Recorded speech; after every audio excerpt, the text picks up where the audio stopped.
High, আসুন আমার সাথে দেখে নিন সহজ কিছু উপায়ে এবং নির্দিষ্ট কিছু উপাদান দিয়ে কিভাবে আমরা বাড়িতেই পদ্ম গাছ লাগাতে পারবো আর তার থেকে প্রচুর পরিমাণে ফুলও পাবো।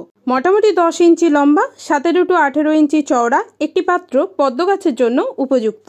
বাড়িতে পদ্ম গাছ লাগানোর জন্য যে উপাদানটি আপনার প্রথমেই লাগবেই তা হলো কাউ ডাঙ্ক বা গোবর। প্রথমেই পাত্রের তলাতে কাউ ডাঙ্ক বা গোবর দিয়ে ভালোভাবে বিছিয়ে নিতে হবে।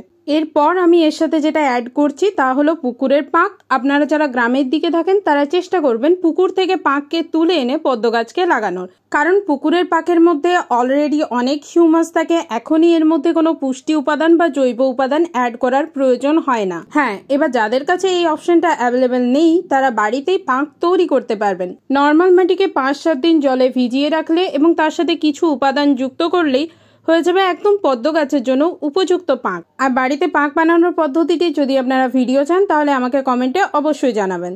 ব্যাস, আমার মিডিয়া কমপ্লিট।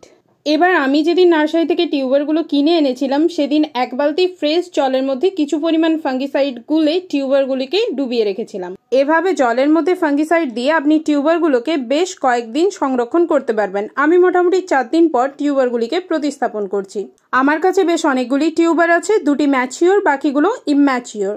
ভালো করে লক্ষ্য করুন, টিউবারটি নিয়ে টবের ধার বরাবর কাদার মধ্যে গেঁথে দেওয়া হচ্ছে। এটাই টিউবার লাগানোর সঠিক প্রসেস। টিউবারটা টবের ধার বরাবর লাগালে ওর গ্রোথটা ঠিক মতো হবে। এই যে একগোছা টিউবার আমার কাছে দেখছেন, এটা আমি এভাবেই নার্সারি থেকে নিয়ে এসেছিলাম।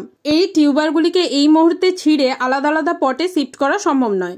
আমি নেক্সট ইয়ার যখন পট চেঞ্জ করব তখন এগুলোকে শিফট করব, তখন এগুলো অনেকটা ম্যাচিওর হয়ে যাবে। এখন আমি যেটা করব, এই টিউবারগুলিকে এই পটের ধার বরাবর অ্যারেঞ্জ করব। তো দেখুন, আমি মোটামুটি ধার বরাবর গাছগুলোকে শিফট করে নিয়েছি। এবার এতে জল দেওয়ার পালা। আমি সাবধানে এবং ধীরে ধীরে এর মধ্যে জল ঢালছি যাতে না টিউবারগুলো মাটি থেকে বেরিয়ে যায়। টিউবারগুলো কিন্তু কোনোভাবে কাদা থেকে বেরিয়ে জলে ভাসা চলবে না। আমি বেশ খানিকটা জল দিয়ে পটটা প্রায় ভর্তি করে নিয়েছি। কাদা কিছুটা থিতিয়ে পড়ার পর দেখুন এটা তার ভিউ, কি দারুণ তাই না?